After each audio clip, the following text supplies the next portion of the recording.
하나님 말씀 이사야 29장 9절에서 12절 말씀을 보고 있습니다. 구약 성경 998쪽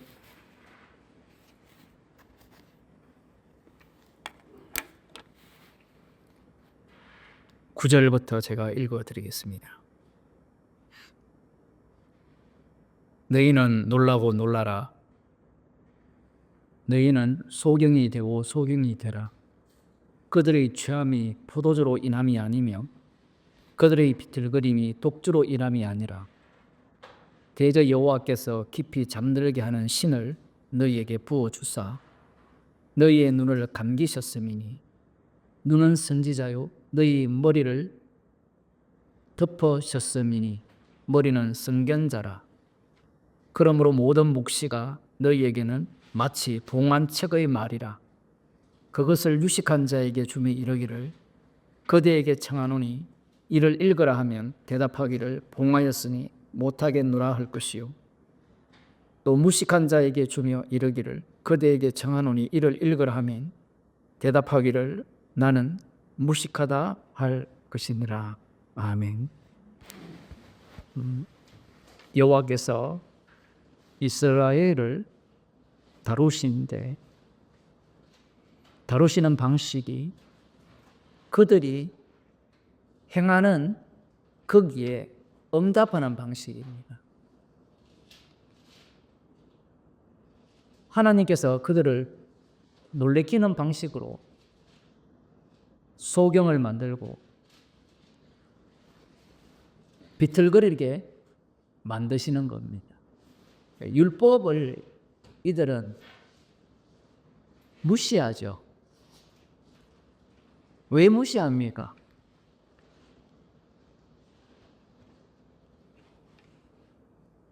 그 이유는 율법이 번거롭잖아요. 우상 같은 경우에는 내가 원하는 대로 또 내가 할 수 있는 바 그것을 제공하면 응답을 해주는 신이죠. 하지만 율법은 제대로 읽는 사람이 있다면 까다롭기가 그리 너무 까다로워요. 이들을 향해 하나님께서 소경을 만드시고 취하게 만드시는데 여호와께서 깊이 잠들게 하는 신을 너희에게 부어주셔서 너희의 눈을 감겼다라는 겁니다. 거짓 선지자가 등장을 하잖아요. 왕이 등장을 하고 그 10절에 보면 눈은 선지자요 너희 머리를 덮으셨음이니 머리는 선견자라 이렇게 되어 있지만 선지자나 우두머리 지도자들입니다. 왕도 그러하고 그 왕 밑에 있는 선지자들도 그러한데 하나님께서 이들에게 깊이 잠들게 하는 신을 부어주셨다는 것. 깊이 잠들게 하는 신을 부어주셨으니까 이들이 뭘 하겠습니까?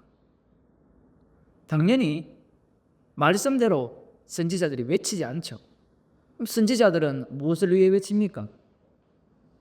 자신의 돈을 위해 외치잖아요. 그 무당이나 점장이가 돈 안 받고 하는 거 봤습니까?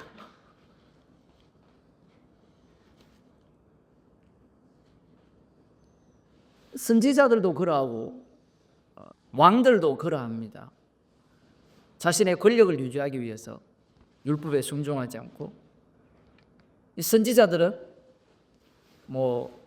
왕을 이용하여서 권력의 쪼가리를 자기도 행사하려고 할 것이고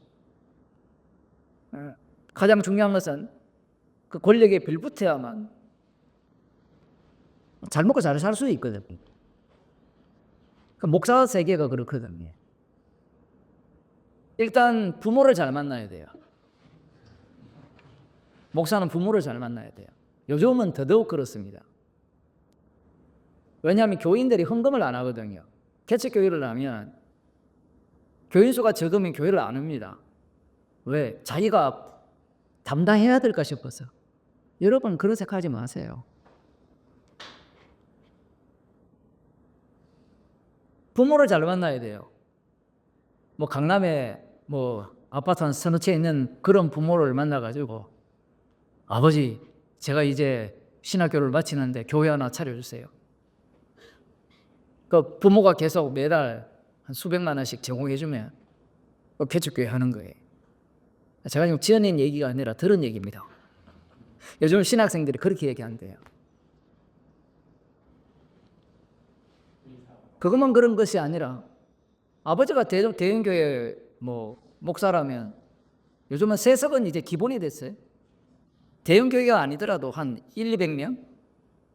100명 정도만 있어도 세석할 겁니다, 앞으로. 뭐 그런 시기가 되었어요. 그리고 이제 어떤 교단들은 개척한 목사들은 은퇴가 없답니다. 재밌죠? 뭐 이게 뭐 욕할 일인지 칭찬할 일인지 모르지만 왜 그러냐면 개척한 교회 목사님이 그 교회를 이제 그만두게 되면 자기가 돈을 투자했잖아요. 다 빼버린답니다. 그럼 교회가 없어지는 거예요. 교인들은 흩어지고. 그러니까 네가 개척했으니까 거기에서 평생 먹고 살아라.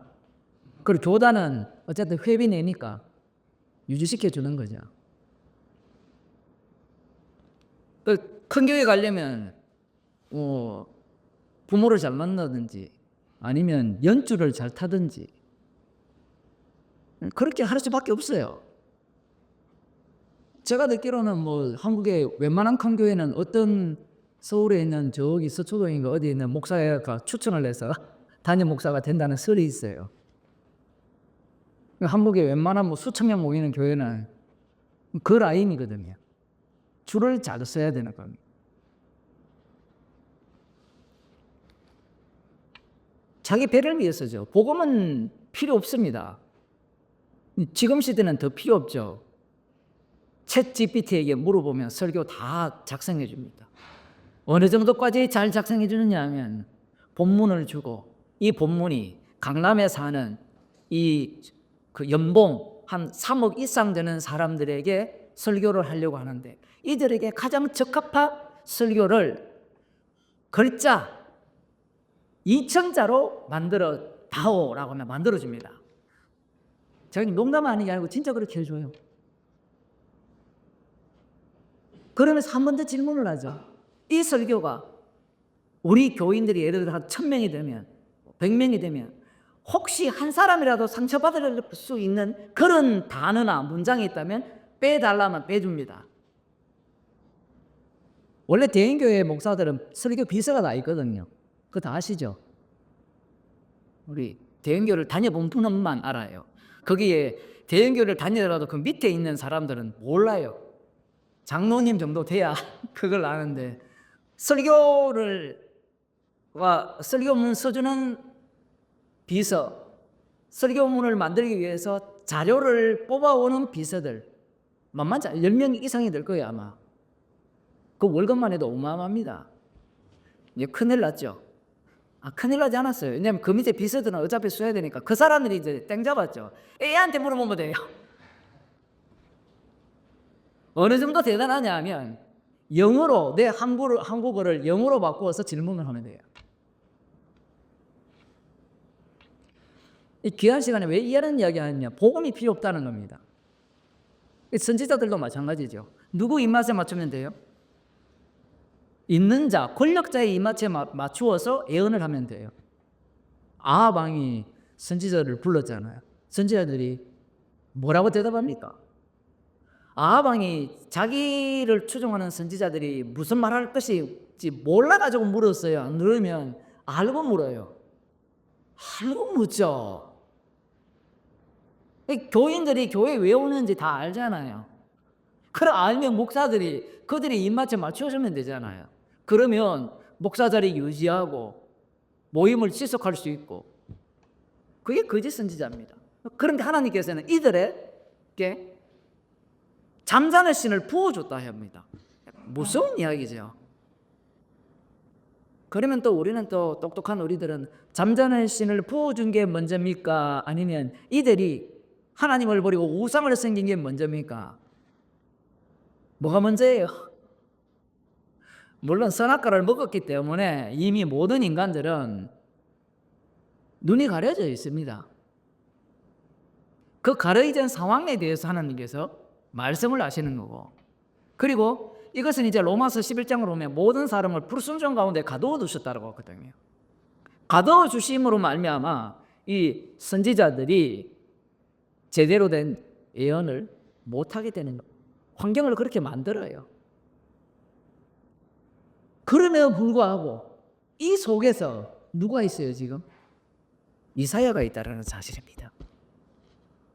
참 신기하죠. 이런 것들이 신기한 거예요.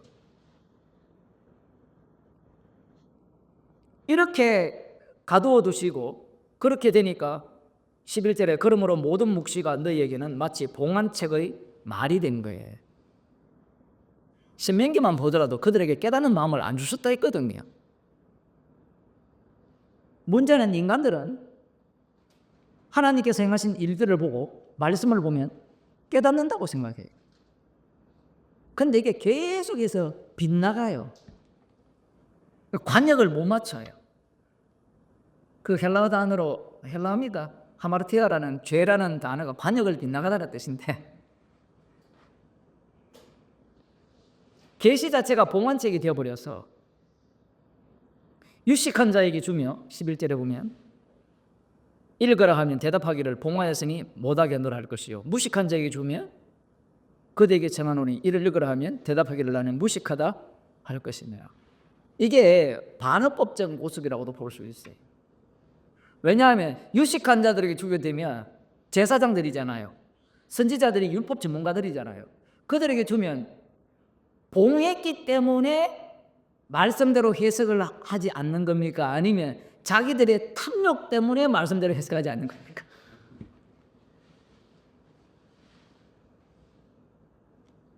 탐심 때문이거든요.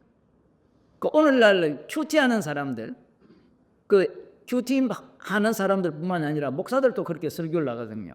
본문 하나 읽고 자기 현실에 맞춰서 적용하는 방식의 그러한 성경 해석법이 굉장히 횡행합니다. 그 성경이 무당이에요, 무당. 오늘 어떻게 살까? 오늘 큐티 본문이 우리가 이런 본문이라면 그 사람들은 어떻게 적용하겠어요? 눈을 감겼는데 주님은 나에게 눈을 떠줬는데 어떤 눈을 떠준다는 계시로 볼까요? 오늘 돈 잘 버는 그러한 눈을 떠주실 것이라고 적용을 합니다. 여러분들은 대도 안 한 적용이라 이야기하지만 교회를 오래 다니신 분들 이런 적용법 많이 보잖아요.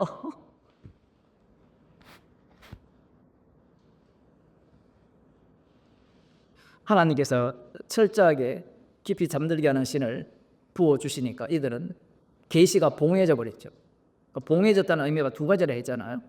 이들 자신이 이미 자기의 탐심에 취하여서 권력에 취하여서 권력을 위하여서 말씀을 이용할 뿐이에요. 자, 그런데 이제 이러한 상황 때문에 하나님이 잠드는 신을 그들에게 부어주셨고 선지자들이나 우두머리가 이제 그들에게 하나님의 계시가 감추어지니까 이 아수르 제국에 의해서도 공격을 당하고 바벨론에서 멸망을 당하잖아요. 멸망을 당한 이유가 중요한 거예요. 지금 이 자체로는 의미를 찾기가 되게 어렵습니다. 왜냐하면 여기에서 의미를 찾게 되면 이렇게 적용할 수 있죠. 자, 하나님께서 우리에게 잠자는 신을 부어주지 않기 위해서 지금 식곤증이 오는 오후 시간인데 빨리 잠을 깨시고 하나님의 뜻을 우리가 알아야 됩니다.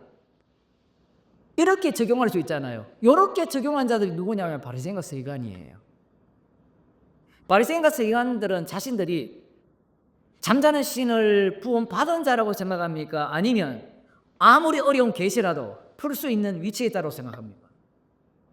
풀 수 있는 위치에 있고 눈이 떠 있다고 생각하죠.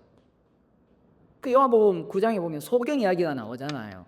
그 소경이 비유잖아요. 식재인데 진짜 소경인데 예수님은 진짜 소경을 비유로 사용해버리죠. 그들은 눈이 떠진 겁니다. 누가 바리새인과 서기관. 소경 안의 사람들도 그렇게 생각을 하는 거죠. 그런 입장에서 이들은 말씀을 연구하고 해석을 하는 거예요. 오늘 오전에도 그런 언급을 했지만 사도 바울이나 아니면 그 당시 유대인들이 얼마나 열심을 냅니까? 율법의 의로는 흠이 없는 자로 살아가죠. 예수님이 말씀하셨잖아요. 그들이 모세의 자리에 앉아서 심판자 행세를 한다고요.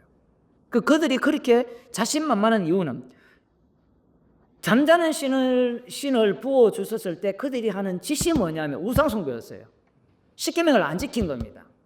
그러면 잠자는 신이 부음을 받을 때 안았다라고 했을 경우에는 십계명을 지키고 소득의 11조를 하고 안식일을 지키는 거예요. 누가 보더라도 이 사람들은 율법의 계시책을 열었다라고 생각하지 하나님이 봉한 그 율법의 계시책을 봉하였다라고 생각을 하겠습니까? 근데 예수님이 딱 등장을 하니까 그 모습이 율법이 봉함 상태예요. 개봉이 안 됐어요. 예수님이 개봉하셨잖아요. 율법은 내게 대해서 전한다. 이렇게 개봉을 해도 상대들은 못 믿죠. 안 믿는 것도 있지만 둘 다 하지만 왜 못 믿느냐면 자기들도 눈이 있거든요. 귀가 있고 이해력이 있는 거예요. 자기들도 지정의가 있어요. 하나님의 말씀이 없다면 예수님의 말씀에 동의할 수 있어요. 쉽게. 그런데 그들의 바탕 자체가 구약이거든요. 그러면 눈이 감겼다는 것은 율법대로 순종하지 않고 우상 숭배를 하는 것이고 거짓 선지자와 이전의 권력자들이 하나님의 말씀을 버리고 우상을 쫓았잖아요. 그러면 자기들은 그렇게 살지 않으니까 당연히 소경이 아니라는 거죠. 그런데 예수님은 그게 소경이라는 거예요. 그것도 소경이고 이것도 소경이라는 겁니다. 그러면 어쩌라 말입니까? 이제 이런 발언이 나오잖아요. 인간들은. 그럼 소경이면 되잖아요. 뭘 원합니까? 주님이 인도하시면 되잖아요. 주님이 인도하심이 인간들은 싫은 거예요. 그 인도하심이 계속해서 십자가 사건이 일어나는 현장으로 인도하기 때문에 그래요. 흥미로운 것은 이런 거죠. 이제 예수님이 십자가로 다 이루었잖아요. 다 이루었으니까 이제 성도들은 눈을 떴어요? 눈이 감겼어요? 야, 이건 만만치 않은 질문입니다. 관점이 두 개예요. 성도 입장의 관점이 있고 주님의 관점이 있어요. 주님은 성도를 눈뜬 자라고 합니다. 그런데 성도는 자기 입장을 소경이라 해요. 달라요. 그런데 인간들은 자신이 눈이 떠지면 자신이 주님이 되려고 해요. 정인이 되려고 하는 게 아니라. 제가 설교할 때마다 질문을 드리듯이 누가 소경입니까? 라고 물으면 우리는 이렇게 하잖아요. 손가락이 항상 이쪽으로 하니까 저들이죠. 이렇게. 그게 제자들이나 좀 이렇게 복음을 알았다는 사람들의 태도거든요. 성도만이 자신이 소경으로 인정을 해요. 소경이 아니라면 십자가를 촬영할 필요가 없어요. 왜냐하면 눈을 떴기 때문에 모든 일을, 주의 일을 자기가 할 수 있어요. 그런데 이 성도는 뭘 해도 저지른다는 거죠. 이 경상도 말로. 온 집안에 애들을 한 4-5명 있으면 부모님들 어디 나갔다 오면 집안이 어때요? 쑥대밭이잖아요. 그죠? 그런 집에 살아봤어야 알지. 온 전신이 저지르겠다는 이렇게 말은 하는데 성도가 하는 일들은 주님이 십자가에서 홀로 다 이루심을 증거하는 일이기 때문에 무슨 일을 하더라도 죄밖에 안 돼요. 그러니 오늘 본문을 보면서 이제 예수님에 의해서 계시가 완성이 되고 우리 가운데 열려졌으니까 이제 우리는 성도들은 이제 말씀을 알았으니까 제대로 알아야 됩니다. 논리가 그럴듯하잖아요. 이렇게 말하는 인간들이 이단들이에요. 사이비 집단들입니다. 그게 누굽니까? 개혁주의 교회잖아요. 장로교회. 신앙고백 가르치고. 철저하게 무엇을 멸시합니까? 성령을 멸시하는 자입니다. 성령이 함께 하시면 십자가에서 다 이루신 주님이 밝게 보이는 거지. 이들은 성령을 철저하게 배제하면서 지식으로 자기를 감싸버립니다. 지식으로 감사니까 오전에 했던 로마서 12장 이하에 나오는 그 말씀들을 우습게 여기는 거예요. 앞부분에 화목제물에 대해서는 엄청나게 귀하게 얘기죠. 네 몸을 하나님이 기뻐하시는 산제물로 드리라면 왜요? 그게 뭐? 같은 이야기거든요. 같은 이야기. 화목제물을 증거하기 위한 새로운 피조물이거든요. 근데 왜 그걸 못 받아들이냐 하면 예수님의 십자가는 화목제물은 자기 구원을 위한 화목제물이기 때문에 그걸 지식으로 챙기는 겁니다. 챙기는 거예요. 근데 몸으로 드리라면 챙긴 것이 소용이 있어요, 없어요? 없어요. 오히려 챙김을 당하죠. 주님에 의해서. 로마서 1장에서 11장에서 말씀하신 그 주님의 일방적인 선택, 화목제물을 증거하기 위한 선택으로서의 몸이 되면 이 몸을 사용하여서 주님은 자기 이름을 증거하는 증인으로 사용하는 겁니다. 그게 사도행전 9장에 나오는 사도 바울을 찾아왔을 때 사도 바울을 뭘로 만들었어요? 복음을 실어 나누는 수레예요. 복음을 실어 나누는 수레. 복음이 나오려면 그 수레는 계속 덜컹덜컹 하면서 뭐가 나오겠어요? 거기에서 죄가 나오고 사랑의 깊이가 나오게 되는 겁니다. 기도하겠습니다. 하나님 아버지, 아무리 말씀을 하셔도 소경이기에 말씀을 깨달았던 자체도 소경일 뿐임을 말씀해 주심을 감사드립니다. 날마다 저희들을 십자가의 사랑 앞으로 인도하셔서 주님의 십자가의 피만을 자랑하는 소경으로 만들어 주심을 감사하는 주의 백성이 되게 하옵소서. 예수님 이름으로 기도드리옵나이다. 네. 하늘에 계신 우리 아버지여, 우리의 그렇게 될 나라의 예수 우리의 위하여주